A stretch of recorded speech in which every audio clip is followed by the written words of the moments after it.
El señor Gustavo Domínguez es licenciado y doctor en Economía de la Universidad de Buenos Aires, con más de 25 años de experiencia en el manejo de portafolios de renta fija e instrumentos derivados de mercados emergentes y desarrollados.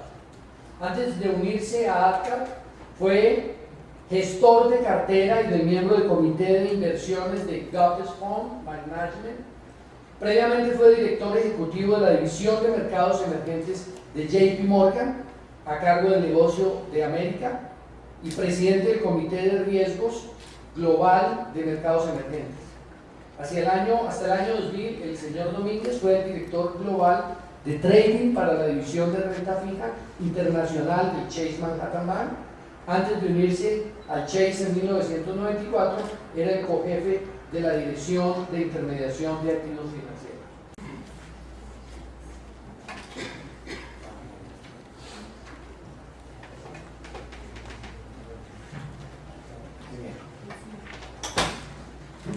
Bueno, buenas tardes a todos. Muchísimas gracias por haber tomado el tiempo para asistir a este taller. Mi nombre es Gustavo Domínguez. Voy a darles un resumen de los temas que voy a intentar compartir con ustedes.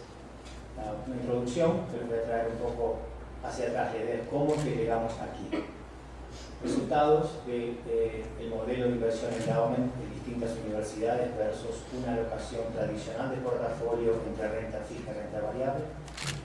Luego miraré un poquito más en detalle el mecanismo del proceso de inversión que utiliza Harvard y lo compararemos luego con Yale, que son las dos universidades que más se destacan por sus retornos y por la masa crítica de fondos que manejan. Luego voy a compartir con ustedes lo que los 30 años de estar en este negocio me han enseñado, tratar de extraer la división de los mercados privados, que aquí los asociamos con inversiones en activos alternativos, a distintos mercados privados de distinta índole y a distintas formas de invertir en esos mercados privados. Inclusive una vez que la decisión se ha tomado, si la inversión va a ser directa o delegada. Lo mismo con respecto a mercados públicos, quizá voy a intentar ensayar una explicación que la sufro todos los días, de por qué es que los mercados públicos y los retornos no son los que eran hace 15, 20, 30 años atrás. Y al final, proponerles ideas que, si Dios quiere, elicitarán curiosidad, interés, polémica de ustedes. Esta disyuntiva, manejar los fondos en forma independiente por parte de ustedes o delegar. Y las consideraciones. Primera introducción. Capital financiero es simplemente riqueza acumulada que está disponible para seguir enriqueciéndose. El mercado de capitales es donde confluye la oferta y la demanda de ese capital financiero. Históricamente, las instituciones financieras tradicionales, bancos comerciales y bancos de inversión, habían sido el rol fundamental en esa intermediación de riesgos, evaluando, gestionando y distribuyendo los riesgos. Pero particularmente, desde hace 30 años atrás, hasta el día de hoy, ha habido una explosión en el crecimiento relativo de otro tipo de instituciones financieras, como hedge funds, fondos mutuos, abiertos y cerrados, y que tradicionalmente han sido simplemente la parte de la oferta de capital de inversión. Pero con la dinamización y la tecnificación que existe hoy en los mercados globales, la liquidez, hoy también son intermediarios de oferta y demanda de esos recursos. Una consideración que es, desde mi humilde opinión, clave para tener en cuenta en el contexto global en el día de hoy es el dramático crecimiento que ha tenido en los mercados de capitales globales de los últimos 8 años la participación de los bancos centrales, los 4 bancos centrales más grandes del planeta, la Reserva Federal, el Banco de Europa, el Banco de Japón y el Banco del Reino Unido, habiendo cuadruplicado el balance de sus activos, inyectando una liquidez excesiva en los mercados internacionales. Ahora, durante todo este proceso, el crecimiento de los mercados de capitales, la academia, los estudiosos han tratado siempre de explicar en lo que se llama la teoría moderna de portafolios la fuente de riesgos, retornos, la variabilidad de esos retornos y cómo los caracterizan. Desde hace 64 años atrás, Coincidentemente, en 1952 fue cuando Alfred Jones, un australiano que emigró a los Estados Unidos, fundó el primer hedge fund. Henry Markowitz pone un artículo explicando la frontera eficiente de inversión, analizando las correlaciones entre los riesgos y los retornos de distintos clases de activos. El premio Nobel James Dobbie en 1958 da un paso más adelante, combinando aquellos activos que tienen prácticamente riesgo solamente soberano, como puede ser los bonos del Tesoro americano, y un portafolio de mercado de riesgo diferente. Luego William Sharpe, una alusión que nos había hecho anteriormente los chicos aquí, el Capital Asset Pricing Model, simplemente se concentra en poder diferenciar aquellos riesgos que son sistemáticos en los mercados y como consecuencia de eso diversificables, aquellos riesgos que no son sistemáticos o se pueden llamar idiosincráticos. Y explicar cómo esos riesgos que no son diversificables son los que justifican retornos excedentes. Por último, otro papel muy importante es el papel sobre arbitraje de mercado publicado por Stephen Ross en 1976, que comienza a esbozar un concepto de factores que son los generadores, las fuentes de riesgo de retorno, que el motivo por el cual pongo esto es porque tiene alguna conexión con la metodología que hoy utiliza Harvard en su modelo híbrido. Ahora miremos los resultados de las distintas universidades en lo que hacen los retornos de sus portafolios de mercado, rankeados por porcentaje de alocación a activos alternativos o mercados privados, como tiendo a llamarlos yo. Fíjense ustedes, promedio de los últimos 15 años, solamente 5% de retorno en promedio de un portafolio típico, dividido entre renta variable y renta fija, versus con una alocación de hasta el 30%, no una diferenciación importante, pero ya cuando la alocación a activos alternativos es el 40%, se ven retornos marginales muy interesantes y consistentes. La última es lo que se llama los super endowments, en este caso son Harvard y Yale, porque son los relativamente lo que tiene más historia, como comentaba Mauricio antes, en invertir y experiencia en invertir en activos alternativos.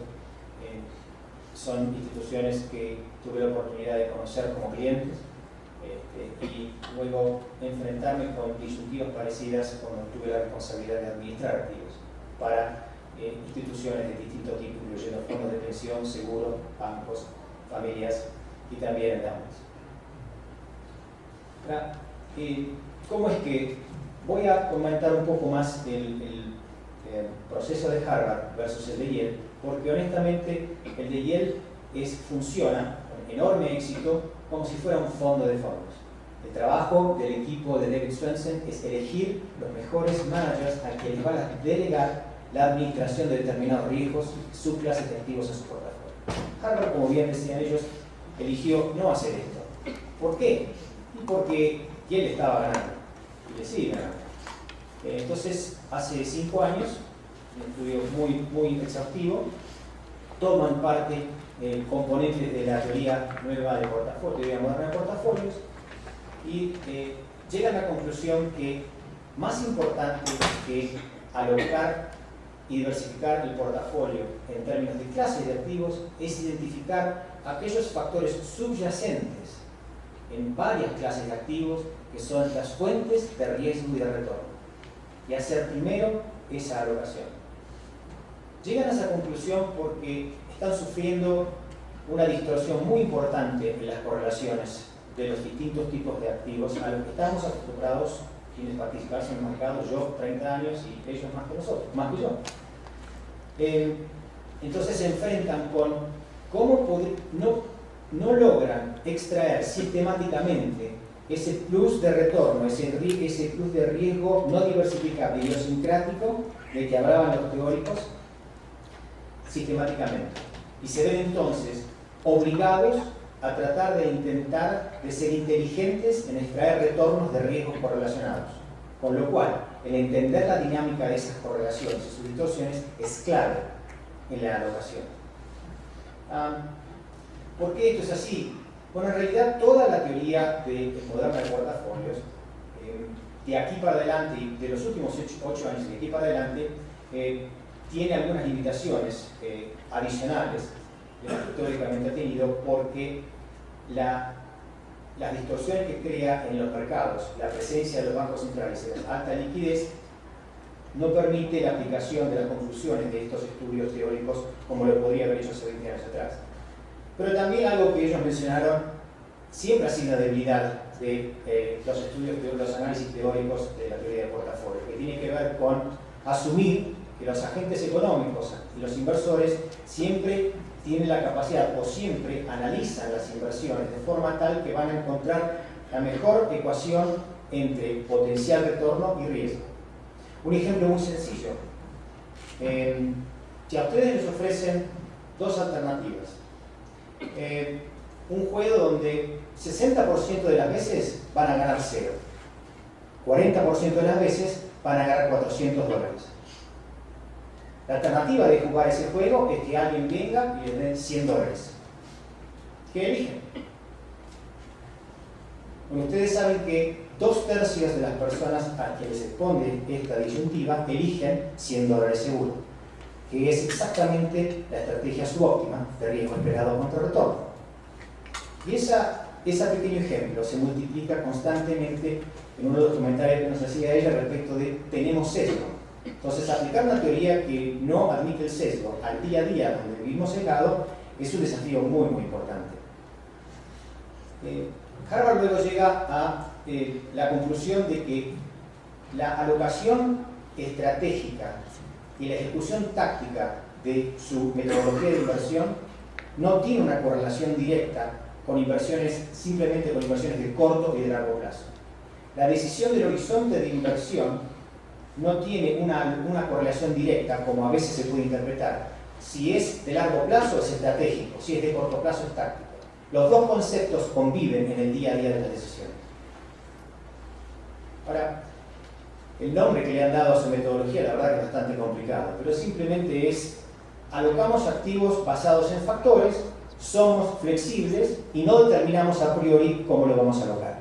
Flexible, indeterminate, factor-based asset allocation. Bueno, primero tienen que definir cuáles son esos factores subyacentes apropiados, destilarlos y identificarlos. Luego ver cómo está su portafolio expuesto a esos activos, a dichos factores.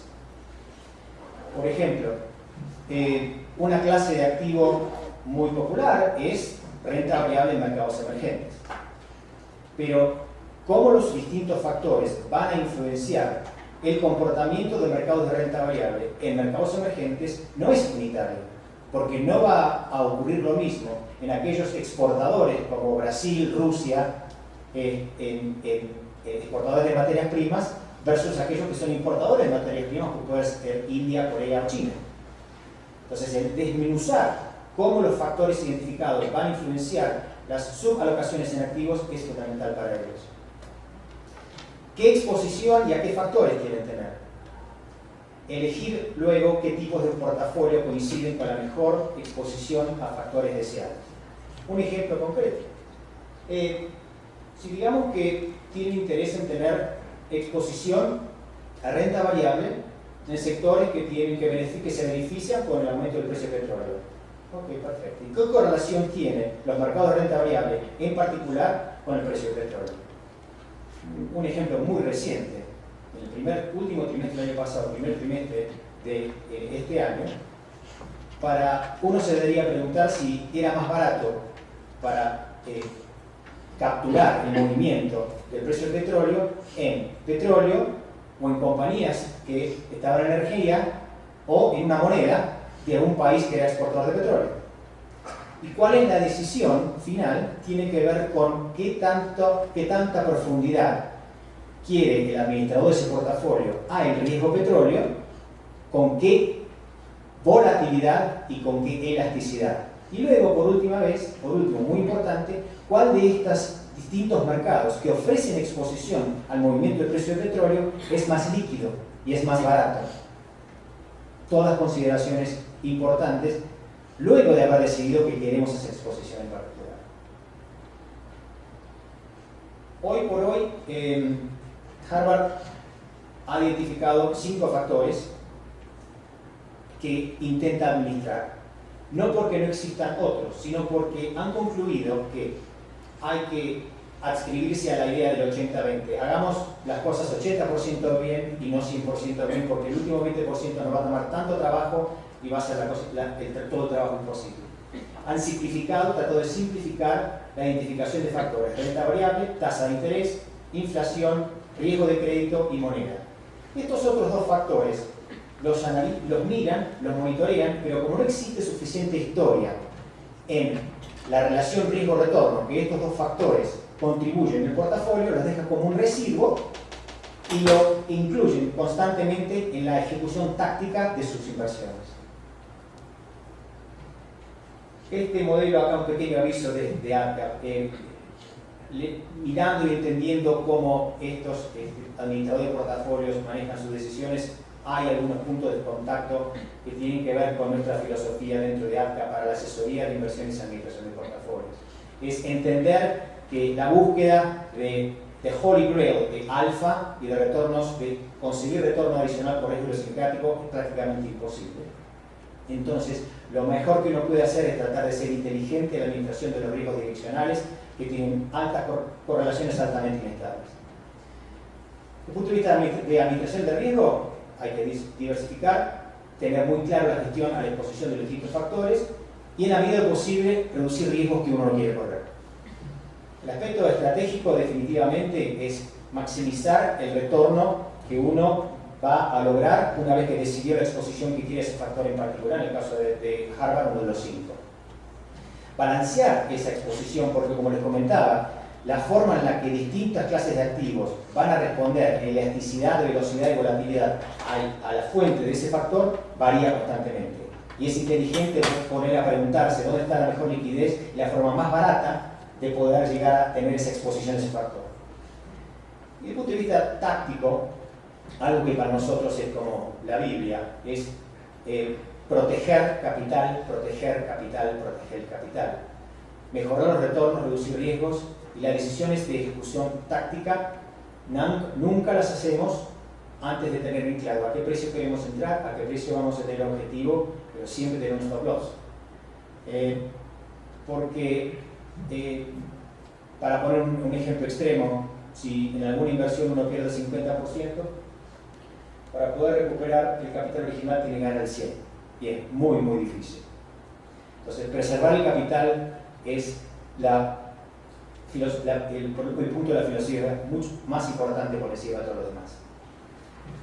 Permítanme ahora mostrarles una gráfica de barras que compara los resultados de Harvard con Yale, la universidad que le está ganando, y luego introduzco una idea adicional que es como darles esperanza que no hay un solo camino de poder conseguir exposición a activos alternativos en mercados privados. Me explico. El azul, las barras azules de Yale, en general, en los últimos 20 años, 13% promedio versus 12 y pico para Harvard.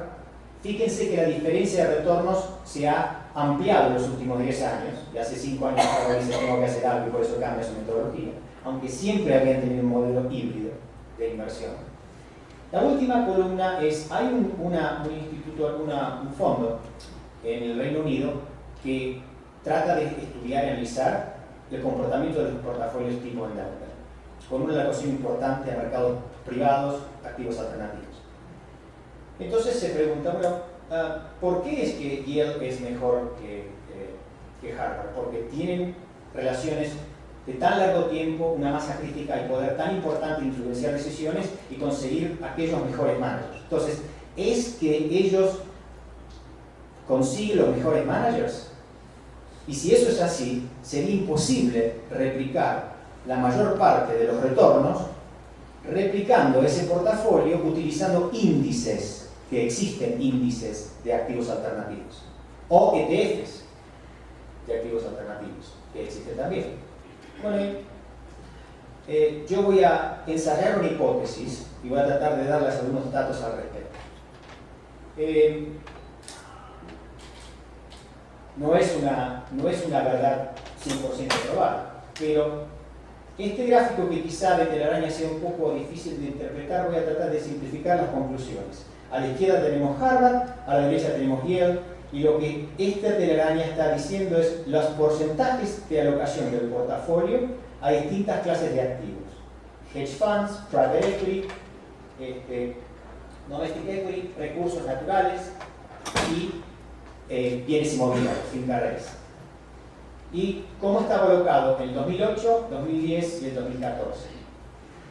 Y fíjense ustedes el porcentaje de alocación mucho más alto, como Yale en los últimos años, donde se le escapó mucho más lejos a Harvard en retornos, cómo aumentó sistemáticamente su exposición a private equity. Bajó su exposición a hedge funds y bajó su exposición a real estate.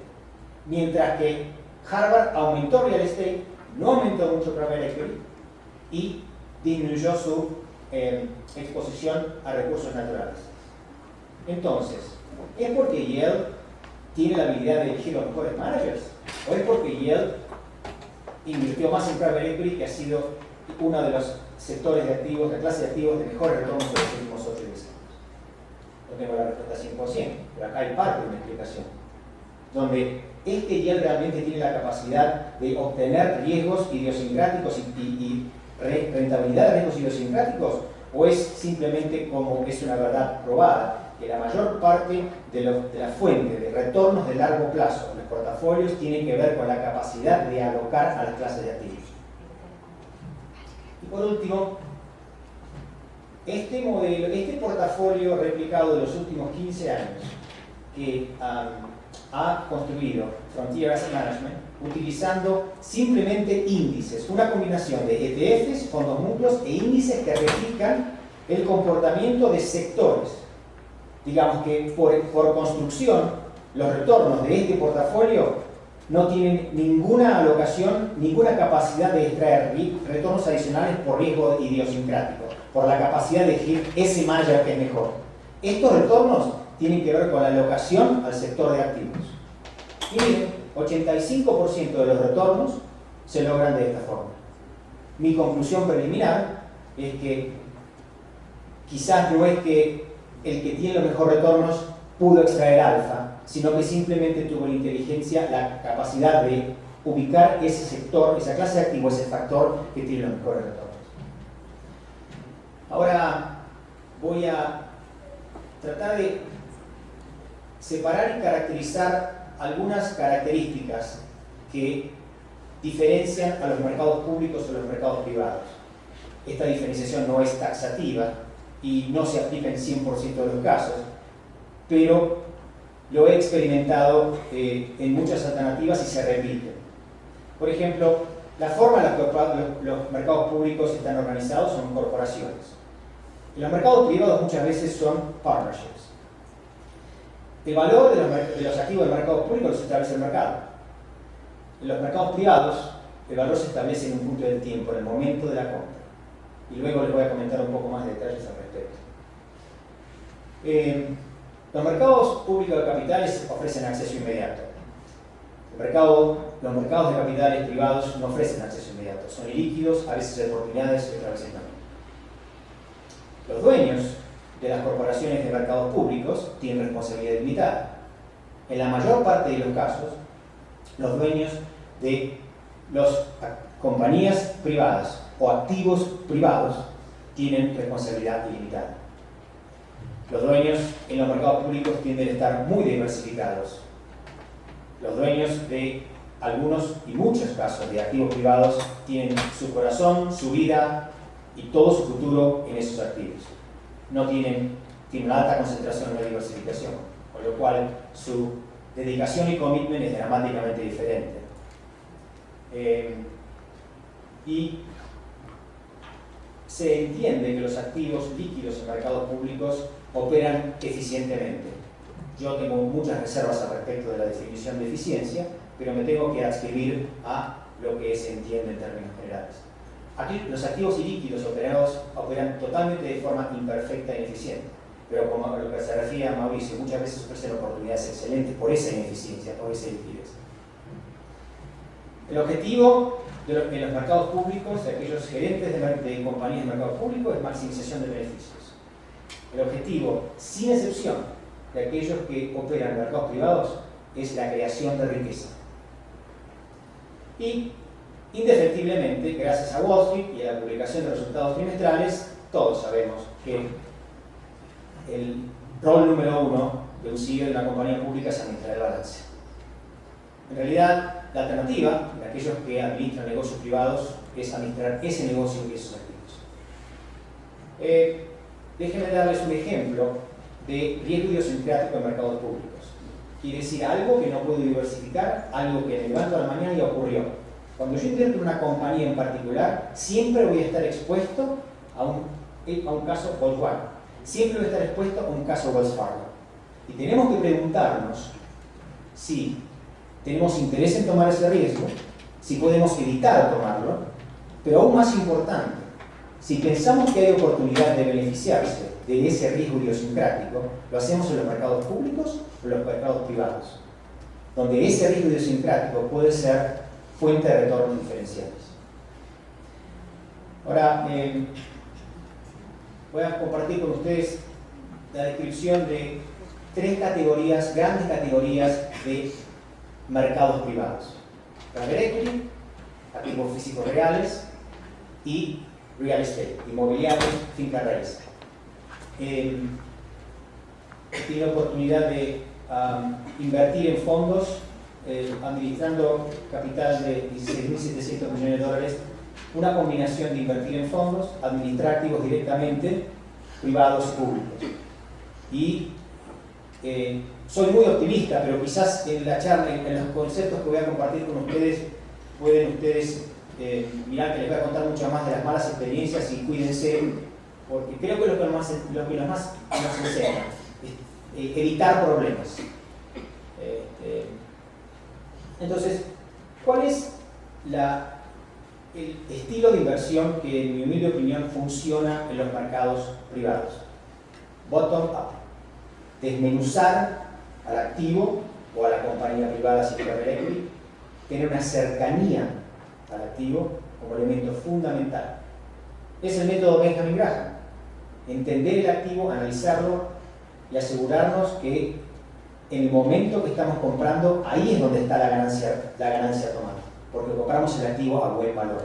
A veces porque está a descuento, porque está barato, y otras porque el potencial de ese activo es enorme. Luego, eso tiene que ver con el análisis de valor intrínseco del activo del portafolio. Es importante, es clave poder analizar las distintas fuentes de retorno. Es apreciación de valor del activo, es generación de cash flow a través de rentas, dividendos, o tercero, este activo, este negocio, esta compañía tiene capacidad de expandir múltiplos porque tiene un leverage operativo enorme o está en un mercado que tiene una alta posibilidad de crecer. Identificar esos factores a priori en los mercados privados es esencial para evitar pérdida de capital. Y son totalmente indiferentes de la liquidez relativa del activo. La debida diligencia tiene que ser mucho más larga y mucho más cuidadosa, porque como todos sabemos, una vez que uno está ahí, es como que me casé y estoy casado. Y ahí voy a largo plazo. Entonces, sacrificio de liquidez versus el retorno esperado. El análisis muy detallado del valor fundamental del activo del portafolio. El horizonte y tener la capacidad de lo que yo le llamo el catch and fill, de poder monitorear a ese activo, esa serie de activos. La protección del principal y el potencial de revalorización. Primero de estos grandes grupos, consideraciones que quisiera dejar en sus notas para que tengan en cuenta. Private equity versus private assets.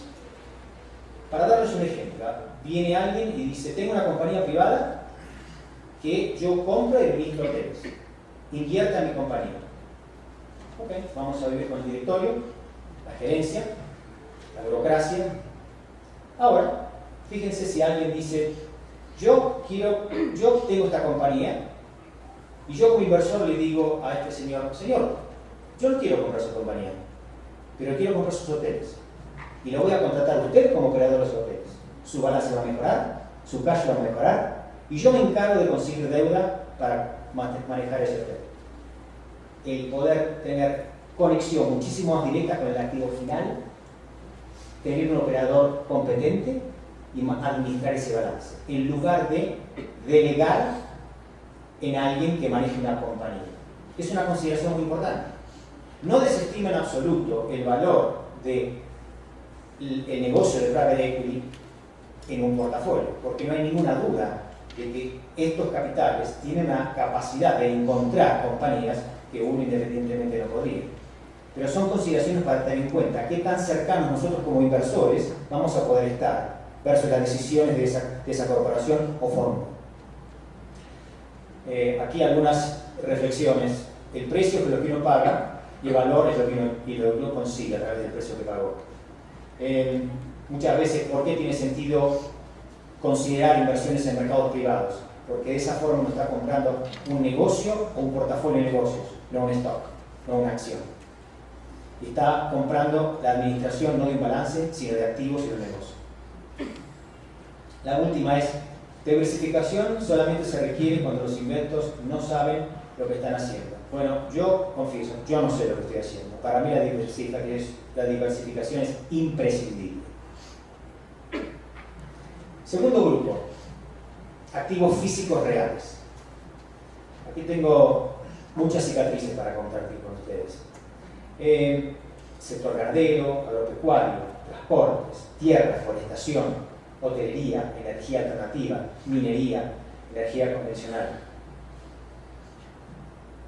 ¿Cómo me voy cómo voy a invertir? ¿Con qué carácter, con qué filosofía voy a invertir en este tipo de activos físicos? Así sea un portafolio de activos que un operador competente los maneja o un fondo que me dé transparencia a los activos que están detrás de ese fondo. Es la idea de desarrollar y explotar materias primas o tierra. La idea es mejorar algo que ya está funcionando y luego mantenerlo. La idea es que el valor va a ser porque hay una expansión potencial del valor intrínseco del activo más cash flow. Y como decía antes, me aviso de tener muy consciente otros factores que no son meramente cuantitativos, pero sí tienen que ser un componente de la decisión de inversión, en este caso como ejemplo el financiero. Las comparaciones válidas sobre el activo en términos del contexto, geografía, punto del ciclo económico, la industria. Hace muchos años invertimos en una compañía en el oeste de Brasil que tenía el rebaño de ganado más grande del mundo, 660.000 cabezas. Estaban necesitando completar la construcción de su matadero y frigorífico. Invertimos en la compañía, todo iba muy bien, excelentes retornos, mercado de exportación inmejorables. Teníamos a Deloitte Touche como auditores externos mirando, imagínense ustedes el espacio que ocupan 660.000 cabezas de ganado, pero la seguían. Obviamente cada vaca tiene un sistema detector para ir contando. Bueno, comenzamos a ver que el cash flow luego de 2 años comienza a tener problemática y el capital de trabajo comienza a sufrir. Bueno, al final, para hacer la historia corta, tenían algunos de sus vaquianos cortando y tenían un broche, los cuellos de las vacas. Le cortaban y sacaban el cuello y se las iban pasando. Y lo que hacían para poder mantenerse, vendían las vacas a otro frigorífico y les mataban. Para poder tener cash flow, porque tenían problemas de capital de trabajo. A nosotros nos decían que tenían 660.000 cabezas, tenían 550, 500, 400. Bueno, nosotros teníamos, por supuesto, la capacidad por este fraude de tomar la compañía a cargo porque ellos tenían problemas de cash flow. Bueno, ¿por qué no lo hacemos? Tenemos que contratar a un operador externo. Es un mercado con un potencial enorme. El mercado de exportación, el contrato de exportación de largo plazo espectaculares. Bueno, pero lo que teníamos que hacer era reducir el negocio si lo tomábamos a cargo. Y señores, esta planta tenía 1000 empleados en una pequeña ciudad al oeste de Brasil, Goiás. Y teníamos que ir a juicio con un juzgado. Iba a estar en Goiás. ¿Qué chance teníamos nosotros de que el juez fallara nuestro caso cuando íbamos a crear íbamos a eliminar 1000 puestos de trabajo? 0. Riesgo idiosincrático. Hicimos un arreglo con los otros dueños, salimos, ganamos poquito, pero ganamos. cicatrices, pero no nos cortaron la cabeza. Una buena historia. Hotelería. Tenemos la oportunidad en la isla de Bintang, en Indonesia, un hotel con una propiedad espectacular sobre la playa, una infraestructura excelente, con una tasa de ocupación de 30-40% y con problema de cash. Vamos a invertir, a ver qué hacemos, cómo las podemos dar vuelta. Contratamos gerentes diferentes, pasa un año y medio, y esto sigue sangre. Entonces, nosotros teníamos claro que un gran porcentaje del turismo de la isla de Bintang es gente de Corea del Norte. Por casualidad, una noche muy larga, sentado en el lobby del hotel con el administrador del hotel, empezamos a pensar, bueno, ¿quién tenés manejando esto? ¿Quién tenés manejando el otro? ¿Quién tenés manejando el otro? Y el chef que maneja el restaurante, empecé a mirar el menú. Después de un año y medio me di cuenta que el menú tenía 2 ítems de cocina coreana. Cambié el chef. El hotel en un año, 90% de ocupación. Cercanía al activo, riesgo idiosincrático, preservar capital, estar cerca.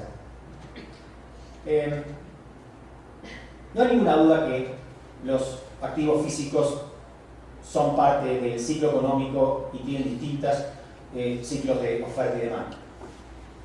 Nosotros nos creíamos muy inteligentes en el año 2006 cuando le ganamos a un gran inversor de materias primas del mundo, suizo, que estaba por comprar una mina de cobre en Chile que estaba por irse a la bancarrota y tenía deuda. Y este individuo comenzó a comprar la deuda, estaba tratando de acumular la deuda y quería tratar de pagar 50-60 centavos por la deuda.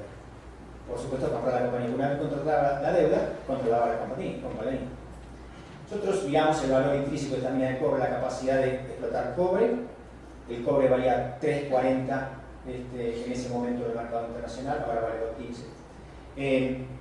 Vimos una oportunidad, dijimos, nosotros si pagamos valor par por esta deuda, compramos la compañía baratísima. Entonces, déjenlo que se esté matando, pagar 70 centavos, ponemos oferta de 100, nos dan la compañía. Bueno, estábamos contentísimos.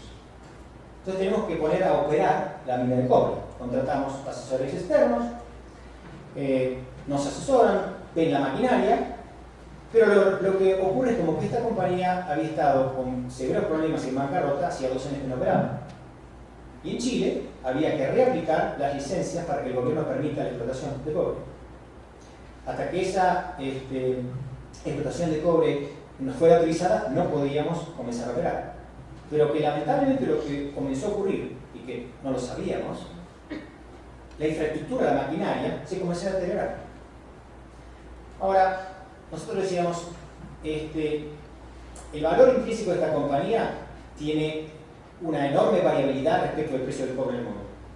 Hagamos algo, pensemos, ¿cuánto nos parece que vamos a extraer de cobre cuando empezamos a producir? Y hagamos cobertura. Por las dudas que el precio, porque a mí a 3.20 me baja. Pero si baja a 2, ¿qué pasa? No sé. Bueno, así hicimos. Tomamos una proyección de lo que pensamos que esta mina podía producir. Esperamos y el precio del cobre bajó a 1.80. El punto que llegó, esto fue 2 años después, un año y medio después. Imagínense que la mina esta de cobre tenía un cash flow esperado dramáticamente diferente y necesitaba una producción más grande para poder estar break-even. En ese momento nos da la autorización del gobierno para comenzar a producir. Teníamos maquinaria que estaba oxidada, de 2 años no producir, llena de arena, aunque pagamos a gente para el mantenimiento, precio del cobre en 80, y ahora había que salir. Pero la suerte muchas veces es más valiosa que la inteligencia. Tenemos 80 millones de dólares de ganancia en el hedge. Tomamos el cash, vendimos la compañía y salimos. Otra vez, ¿ese riesgo es diversificable? Ese riesgo es puramente idiosincrático. A veces nos corta la cabeza, otras veces nos permite extraer valor adicional. El tercer gran grupo de inversiones en el mercado privado, que es real estate, inmobiliario, finca raíz. El caracterizar el mercado de inversiones en bienes raíces como un negocio es una enorme simplificación que es muy peligrosa. Hay una dramática variedad de negocios de inversión dentro del mercado inmobiliario. Y es clave que entendamos antes de invertir en qué categoría, cuáles son los objetivos, para que no terminemos pensando que tenemos un objetivo y luego cuando las cosas no funcionan, no, pero cambiar el objetivo. Mentirnos diciendo que el objetivo que teníamos era diferente.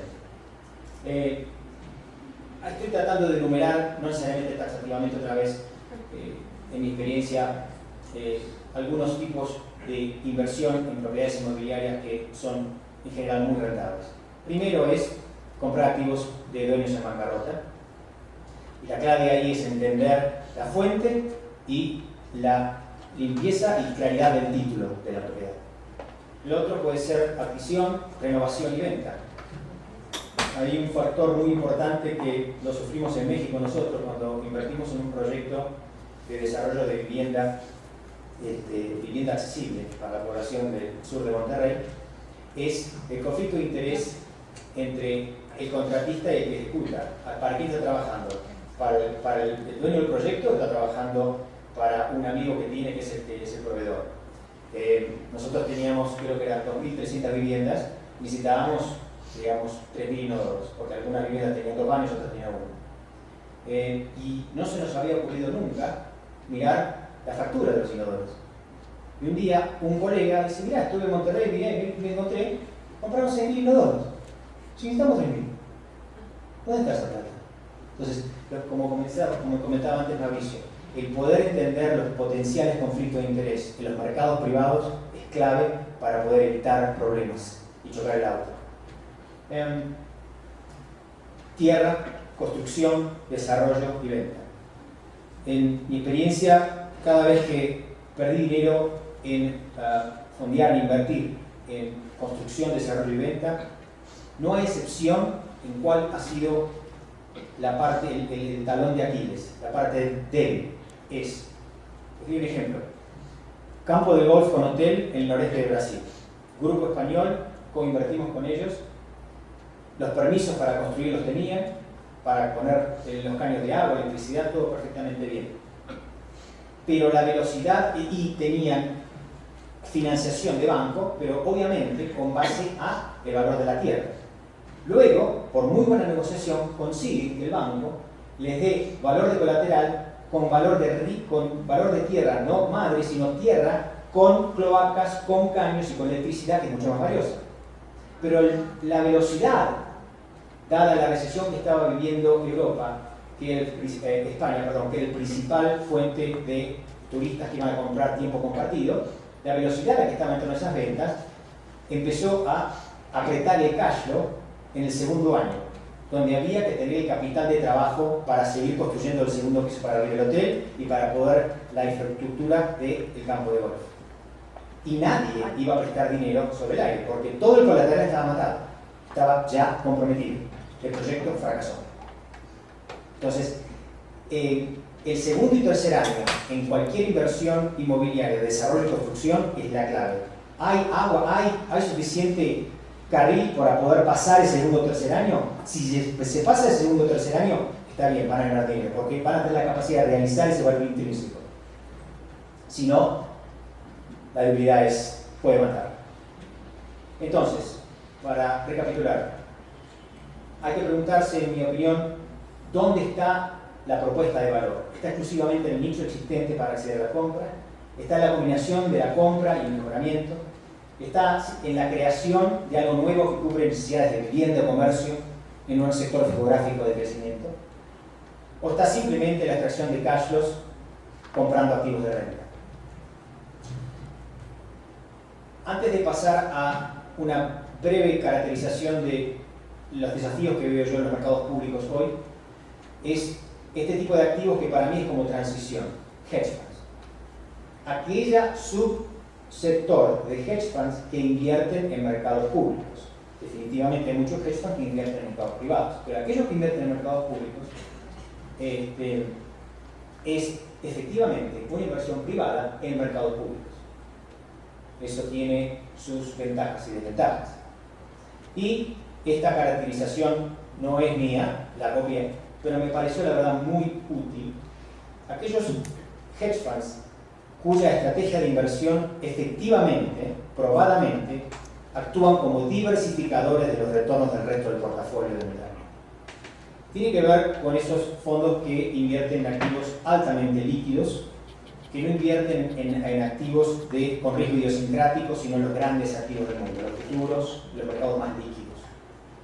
Así sea los índices de moneda, del euro, los índices de renta variable de los mercados más grandes como puede ser Europa, Alemania, Estados Unidos, Japón, los futuros de la tasa de interés en Europa y en los Estados Unidos, los futuros de metales, de petróleo, de energía, de metales. Y luego la otra, y este tipo de hedge funds muchas veces tienen profesionales de inversión tomando decisiones, en otras veces, un porcentaje creciente, son algoritmos. Que la metodología es tratar de sacar ventaja de los mercados por la dispersión o correlación de los distintos mercados. En otros casos, las estrategias aprovechan el momentum, la dirección y la velocidad de los movimientos de los mercados. La otra gran categoría, cómo podrían funcionar en un portafolio de endowment, son aquellos que se llamarían sustitutivos, porque lo que están haciendo no es diversificar los retornos del portafolio, sino sustituir la exposición a una clase de activo, a un factor o una subclase de activo dentro de ese portafolio. Y ahí es donde luego, un poco más adelante en esta presentación, voy a dar algunos detalles de mi experiencia, las buenas y las malas, invirtiendo o haciendo debida diligencia en estos tipos de hedge funds que invierten en mercados públicos, que tiene que ver mucho con realmente están generando retornos diferenciados y si no, retornos no correlacionados, y si no es así y su estrategia es tratar de conseguir retornos de activos correlacionados, pueden extraer esos retornos sistemáticamente. Para mercados públicos, el valor intrínseco fundamental de los mercados privados menos el precio del mercado de los mercados públicos. Hoy por hoy vivimos en una situación que tiene dos aspectos dramáticamente diferentes que han evolucionado en los últimos 10 años, 8 años en el caso de los bancos centrales. La enorme inyección de liquidez que existe y cómo eso ha distorsionado el precio y el valor de los activos en mercados públicos. Y no solamente la cantidad de liquidez, sino, por ejemplo, que hay 3 de los 4 bancos centrales, el único que no lo hace es la Reserva Federal, que no solamente emiten dinero comprando bonos del gobierno, compran bonos de compañías y compran activos de renta variable. Los parámetros que los bancos centrales utilizan para comprar stocks y para comprar bonos corporativos no son de valor fundamental, son de rating y de liquidez. Entonces, cuando por ejemplo el Banco Central de Europa tiene 1.3 trillones de dólares en equity en su portafolio, a mí me da duda de que los precios que reflejan los mercados en los stocks públicos realmente reflejan valor fundamental. Hay distorsiones. Otro gran evento que ha desarrollado gracias a la tecnología en los mercados más líquidos, 76% de los volúmenes transados diariamente en las bolsas del mundo de futuros y de renta variable y de derivados están controlados por algoritmos. Un pequeño porcentaje de esos algoritmos son algoritmos que los portfolio managers chequean. La mayor parte son automáticos. Un tercio de esos algoritmos tienen ya incluidos en ellos algoritmos de Artificial Intelligence. Se autocorrigen.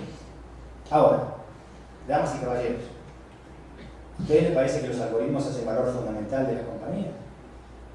Es todo dinámica. Es todo liquidez, es todo dinámica.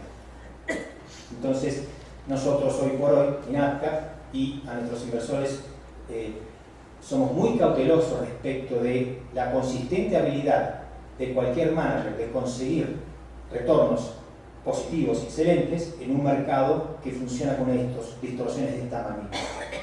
Y definitivamente, como mis colegas lo decían, ellos dos, está muy difícil conseguir retornos. Bueno, señores, es por esto. Es por esto. Las compañías hoy no invierten en producción, invierten solamente exceso de cash, el dinero es baratísimo, es gratis, o a veces le pagan a las compañías para emitir deuda. Entonces, evidentemente, la van a tomar. ¿Pero qué hacen con ese dinero? que invierte en los mercados, no, compra su stock. Entonces, aumentan las ganancias porque hay menos stock por la misma cantidad de ganancias y no invierten. Es una realidad en la que estamos enfrentados hoy.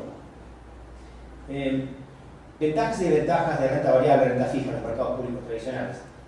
Como decía, el riesgo relativo.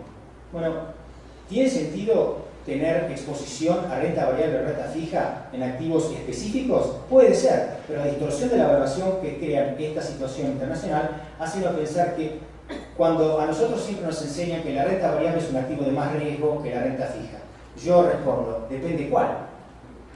Porque invertir en un índice altamente líquido de renta variable del mundo desarrollado, con alta liquidez, yo digo que es muchísimo menos riesgoso que invertir en un portafolio de 5 bonos de corporaciones individuales. Entonces, es cómo construimos el portafolio y no simplemente caracterizar el headline de clase de activo. Nosotros somos muy partidarios de que si no todo, un gran porcentaje de las inversiones en los mercados públicos, si es que no es delegada o si es delegada también, sean en activos que tienen mínimo riesgo idiosincrático y alta liquidez, porque es la mejor chance que tenemos de preservar capital. Nos permite ejercitar disciplina en la inversión y la liquidez que tienen esos mercados nos permiten ejercitar esa disciplina. Pero los mercados públicos no solamente son materias, no son solamente renta fija y renta variable, también materias primas y monedas, alta liquidez, alta posibilidad. Y hace 10 o 15 años atrás, cuando yo miraba portafolios que tenían distintos tipos de exposición a mercados públicos, estaba acostumbrado a mirar a los mercados de metales, de energía, de materias primas y a las monedas como diversificadores de ese portafolio. La realidad es que uno de las correlaciones hoy no existe más eso. Entonces, sería cauteloso de pensar que exposición a materias primas, a metales o energía o a monedas es una forma de diversificar los riesgos o los factores de riesgo del portafolio, porque la realidad hoy no lo indica. Sí, estamos totalmente a favor de agregarlos como componente del portafolio, pero siempre en el contexto de que sabemos que van a tener correlaciones y tenemos que explotar la tendencia y capturar el movimiento beta de esos portafolios. Al final, si les dejo algo de idea respecto a los mercados públicos, en nuestra filosofía: preservación de capital, máxima liquidez, mínimo riesgo idiosincrático, que es la filosofía. Definitivamente no es la verdad, tratamos de aprender todos los días. Yo creo que la humildad intelectual es lo que nos mantiene vivos. Seguramente estas conclusiones pueden ser polémicas, reflejan los éxitos y fracasos de 30 años. Como para terminar, 3 páginas más, donde ustedes como administradores de fondos de universidades se enfrentan potencialmente con la siguiente disyuntiva. Hay oportunidades hoy para mejorar en forma sistemática el desempeño en activos de endowment si existe el apetito a tomar inversiones de largo plazo, altamente líquidas, en activos alternativos, mercados privados. Pero la cantidad y la calidad de recursos que eso implicaría para poder hacerlo internamente es prácticamente imposible de lograr. Entonces la disyuntiva es: delego, cuánto delego y en qué delego. Ampliar el menú de inversiones, diversificar más y alocar a inversiones alternativas primordialmente en mercados activos es la fuente de retornos adicionales en portafolios que pueden permitirse inversiones a muy largo plazo, por los motivos que expliqué antes en la esencia del valor de los mercados privados. La disyuntiva es: ¿van a delegar la administración de algunos factores de riesgo y retorno o van a delegar clases de activos una vez que los factores de retorno y riesgo han sido definidos? Porque en la experiencia de los endowments más exitosos, la alocación a factores de riesgo es altamente estable en el tiempo. Lo que es más variable y rebalanceable son las clases de activos que se eligen para lograr la exposición a ese factor de retorno y riesgo. Y aquí vuelvo a extender un poco más este sector híbrido, que es inversión privada en mercados públicos a través de hedge funds. La conclusión a la que hemos llegado nosotros es que definitivamente aquellos fondos diversificadores tienen capacidades que son prácticamente imposibles de replicar in-house, por los algoritmos, por la experiencia, por el acceso a mercados altamente líquidos.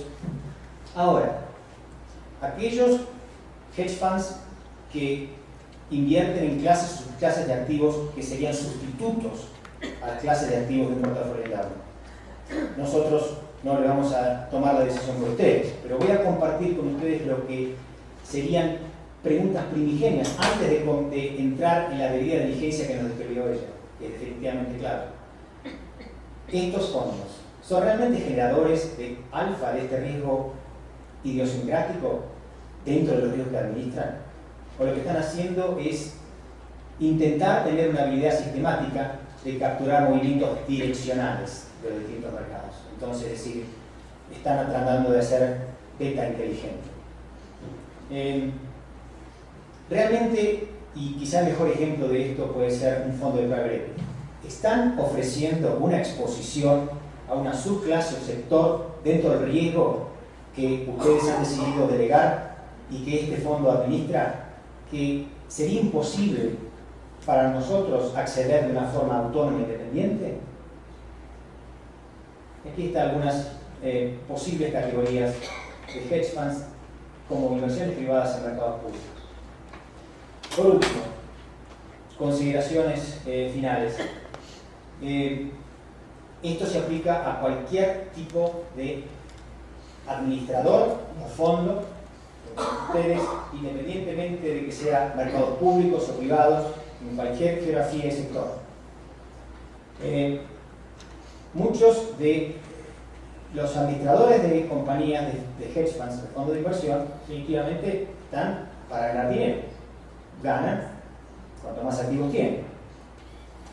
Pero muchas veces las estrategias en las que tienen excelencia y proveen valor diferenciado tienen límites de escala. No hay suficientes oportunidades. No hay 40 inversiones espectaculares, hay 5 o 6. Pero tienen un departamento de comercialización que sigue trayendo activos.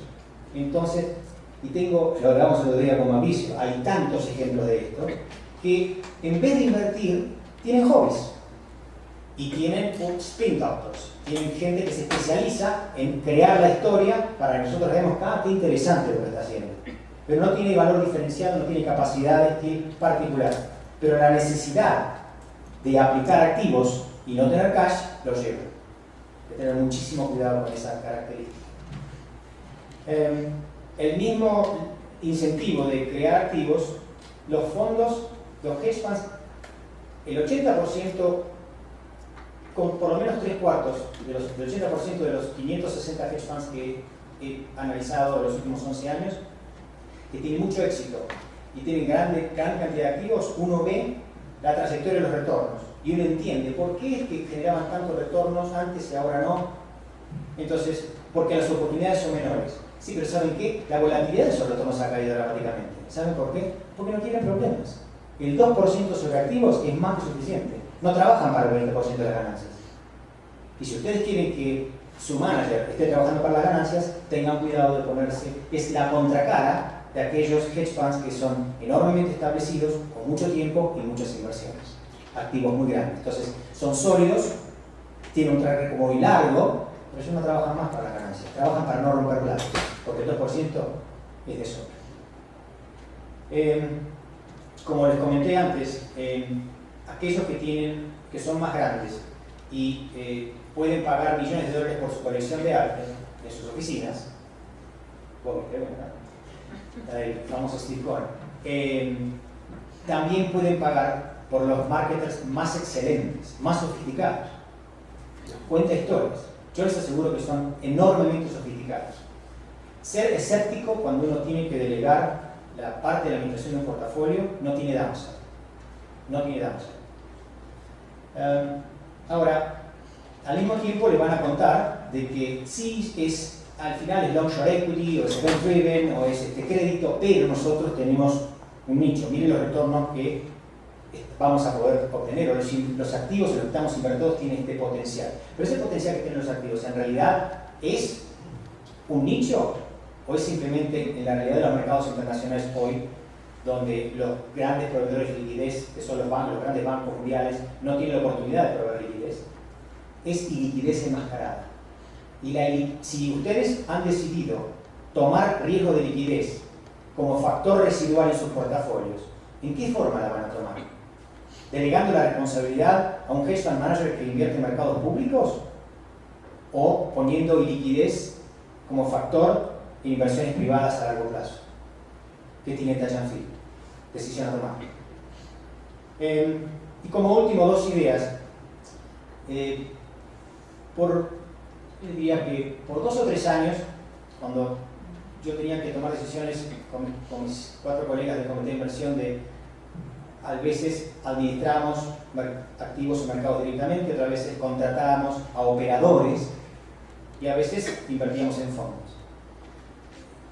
¿Tiene sentido invertir en un fondo muy establecido? ¿En aquel que sabemos que les interesa más el 2% que el 20%? ¿O quizás tiene sentido invertir en alguien que tiene enorme talento, que va a pasar enormes horas con nosotros en debida diligencia, que va a aceptar nuestro input, nuestras preferencias mucho mejor, que va a estar dispuesto inclusive a potencialmente crear pools separados de inversiones del resto del pool y poder monitorearlos mucho más? No hay una respuesta correcta e incorrecta, pero definitivamente es mi humilde opinión que tiene sentido que en su proceso de decisión de delegación consideren que quizás una parte de su portafolio delegado puede extraer mejor valor de los mercados si invierten en fondos pequeños con administradores de portafolio de alto talento y potencial, porque van a poder influenciar las decisiones, van a poder monitorear la filosofía de inversión y decirle cuándo parar. Y una forma de conseguir eso, que lo practicamos nosotros en el pasado, es cuando yo no tenía suficiente dinero para poder decirle a este fondo, mira lo que tengo, pero si te doy esto me tenés que hacer caso en todo esto, me ponía con colegas, creábamos pools. Entonces, aunábamos intereses, creábamos un pool, un potencial ticket de inversión para este fondo emergente, fondo nuevo, de talento nuevo y fresco, que se va a matar por el 20%, e invertíamos todo. Todas consideraciones a tomar en cuenta. Espero que les haya parecido al menos algo de esto inteligente, valioso para que ustedes puedan tomar las mejores decisiones y nuestra experiencia está definitivamente a su disposición incondicionalmente para poder ayudarlos cuando ustedes decidan a mejorar la construcción y los retornos de sus portafolios. Muchas gracias.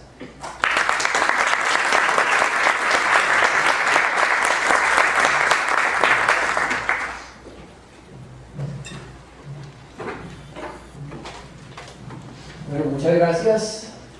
Espero que estuvieron muy disciplinados hasta este momento, que veo que ya de pronto el cansancio o algo. Abrimos en este momento el set de preguntas. No sé si hay algunas preguntas, porque aquí lo que estamos viendo es de pronto ejemplos que no nos comentaron y que los vivimos durante hace unos años. El caso de Madoff, un caso interesante también de analizar. En Colombia vivimos el caso de Stanford también, y me parece muy interesante el planteamiento de Patricia cuando hace una revisión de una inversión que tenían en un portafolio, donde estaban viendo que la inversión permanecía siempre muy alta. Son cosas, son elementos que nos llaman la atención y que también nos deben llamar la atención. Lo comentaba en la silla, que no todo, siempre como decimos aquí en Colombia, no todo de eso tan bueno no dan tanto. Entonces también son señales que se nos deben aprender cuando manejamos los portafolios o cuando estamos administrando en el caso de un endowment, mirar con detenimiento ese tipo de alarmas que se nos pueden ir prendiendo. Pero bueno, No se trata de que yo hable aquí, sino que ustedes, si alguno de ustedes tiene alguna pregunta, les sugeriría, aquí está el micrófono, aquí hay, sí, hagámoslas si quieren, aquí hay un micrófono o la hacemos, ¿hay alguien que tenga alguna pregunta? Levante su mano y me gustaría de pronto que se presentara y nos dijera a qué entidad pertenece y a quién puede ser dirigida la pregunta.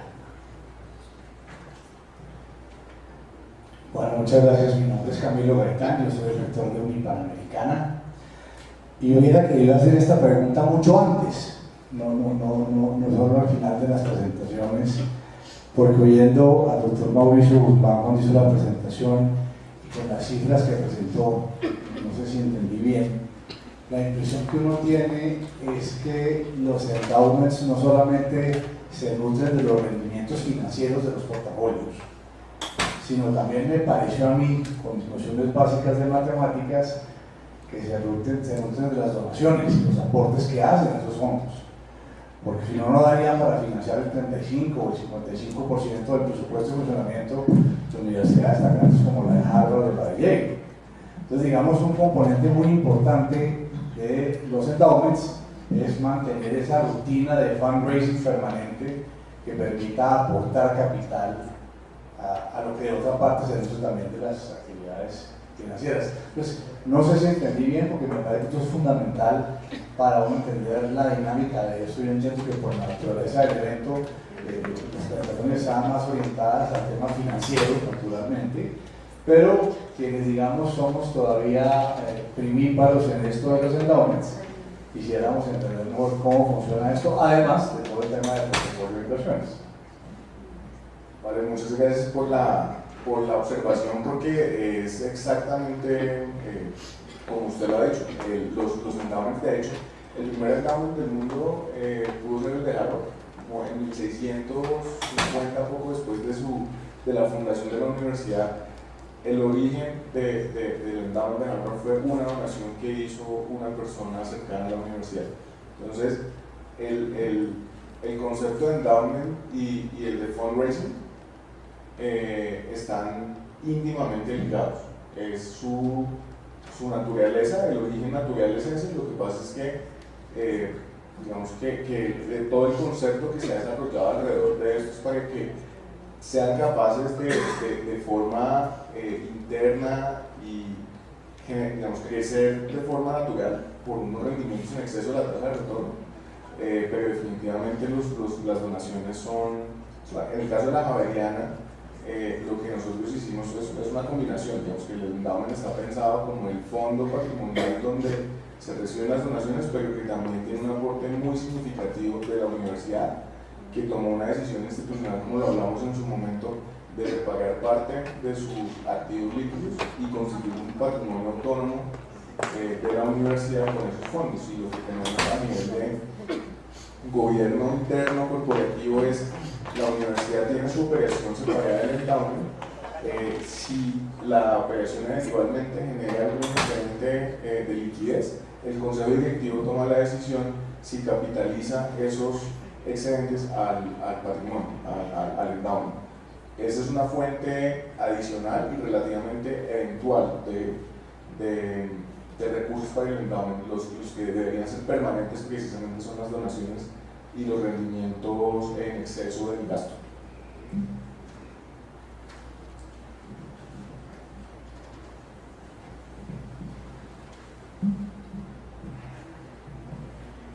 Buenas tardes, yo soy Carlos Montremoso, el vicerrector administrativo de la Javeriana de Cali.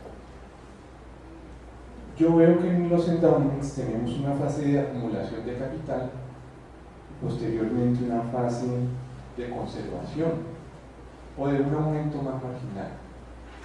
La pregunta es: ¿cuándo pasar de una fase a otra? ¿Cuál es como el trigger o el disparador para cambiar de estrategia de acumular a conservar? Carlos, gracias por la pregunta. Yo te respondería con la experiencia de cuando la Universidad del Consejo Directivo tomó la decisión de constituir el endowment en la Javeriana. Lo hizo basado en una simulación que nosotros le presentamos, que estaba basada en qué podíamos lograr dependiendo de cuándo dispararíamos hiciéramos ese cambio de fase. Entonces, en esa simulación, en resumen, lo que nosotros decíamos es, partimos de un capital que tenemos hoy en día. Con este capital y con unos supuestos de gasto, de porcentaje de gasto, hoy el endowment podría financiar X porcentaje del presupuesto de la universidad. Si nosotros comenzamos ya a utilizarlo como una fuente permanente y constante de recursos, ese aporte va a permanecer relativamente constante en el tiempo, porque lo que vamos a hacer con los rendimientos es gastarnos los rendimientos reales y preservar el valor real.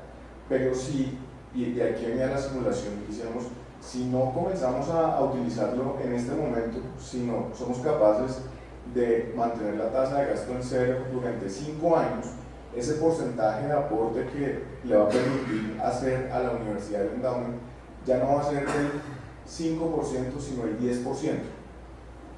Si en ese momento, dentro de 5 años, comenzamos a gastar, ese 10% va a ser relativamente estable en el tiempo, a menos que tengamos un recaudo y unas donaciones generosas que nos permitan incrementar el valor del capital.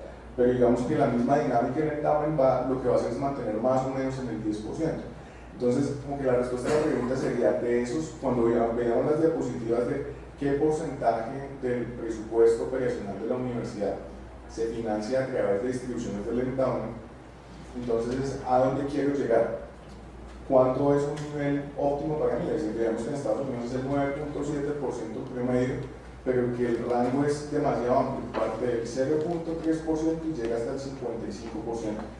Y depende además desde un punto de vista más filosófico, es justamente como de balancear las necesidades actuales con los beneficios de las futuras generaciones, y eso es como una tensión que se vive al interior de las organizaciones, porque obviamente hay partes interesadas con proyectos hoy en día que quieren obtener los beneficios del patrimonio. ¿Cómo se balancea eso con garantizar o tratar de conseguir un futuro mucho más con mayores posibilidades una vez tengamos una fuente que represente un porcentaje más alto?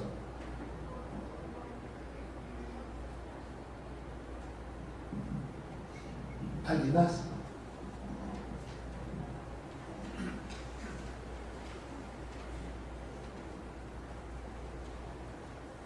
Buenas tardes, mi nombre es César Casas, también de Javeriana Cali. La pregunta es para Gustavo. Es que me llamó mucho la atención el concepto de riesgo idiosincrático, porque yo veo que puede ser que los factores políticos afecten en una altísima medida si uno busca un manager o si opera localmente. Me gustaría que pudiera profundizar un poco más este tema, porque un país como el vecino o frente a las elecciones de Estados Unidos, un comportamiento como el que vamos viendo en Yale y en Harvard también puede cambiar, porque ahí el riesgo idiosincrático es de gran peso. Entonces la pregunta es, ¿cuánto puede pesar realmente ese riesgo en una decisión de dónde poner o cómo administrar un endowment?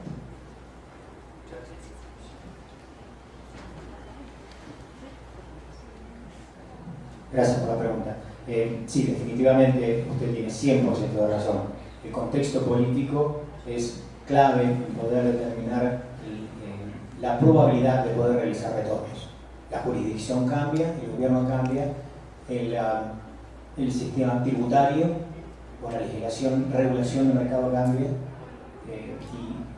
y nosotros en un momento en la compañía de fondos hace 8 años atrás contratamos un asesor político externo porque teníamos muchas inversiones en el sudeste de Asia, y también las inversiones que teníamos en el mercado latinoamericano nosotros nos consideramos mucho más capaces de tener una opinión sobre qué tan dramático de efectos puede tener el contexto político del sudeste de Asia nada más, y definitivamente teníamos que contratar asesores.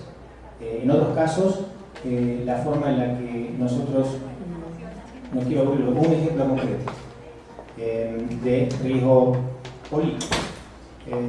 Invertimos en lo que se llama una granja de molinos de viento en Bavaria, en Alemania.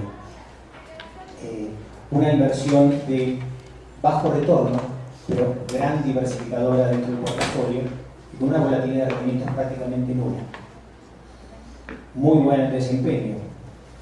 Pero cuando uno miraba el cash flow bien desmenuzado, el 25% de la fuente de ingresos era el subsidio del gobierno local. Nos pasamos 4 meses estudiando la legislatura, la composición política y las expectativas de las nuevas elecciones, porque ese subsidio podía desaparecer. Y el horizonte en el que nosotros pensamos que podíamos liquidar esta inversión. O sea que definitivamente es un caso concreto que es un componente clave dentro de, como usted bien lo cataloga, uno de los riesgos idiosincráticos. Y que no son diversificables, fíjese usted. La única forma de diversificarlos es poner menos dinero. Están ahí. Y son riesgos que, como yo les digo, a mí me gusta tomar riesgos que puedo medir, pero a veces me veo obligado a tomar riesgos que no puedo medir. Porque el que no puedo medir el riesgo, no sé cuánto es el retorno adecuado para tomarlo. El riesgo que es binario me quiebra la espalda, pero lamentablemente a veces no hay forma de evitarlo.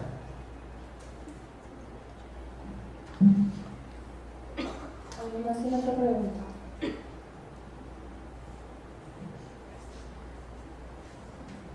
Yo quisiera hacerle una pregunta a Patricia, porque me quedó la duda en el momento. Cuando hablábamos de Harvard, el desempeño de Harvard en los últimos años, de que hay un desempeño rojo, y lo vemos que y hay un híbrido en la administración del endowment.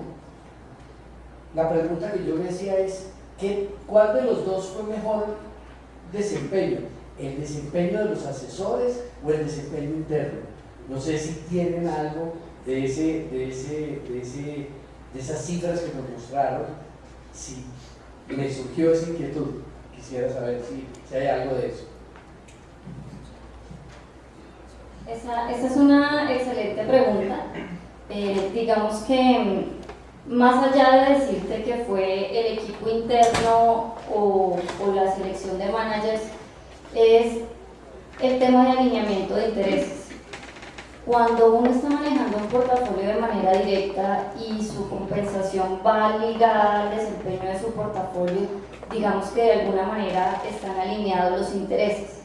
Sin embargo, el equipo que se dedica a seleccionar managers, que definitivamente debe tener otras habilidades y competencias diferentes al equipo interno que se dedica a seleccionar vehículos directamente, ese choque de alineamiento de intereses justamente puede provocar un efecto contraproducente cuando miramos el portafolio como un todo.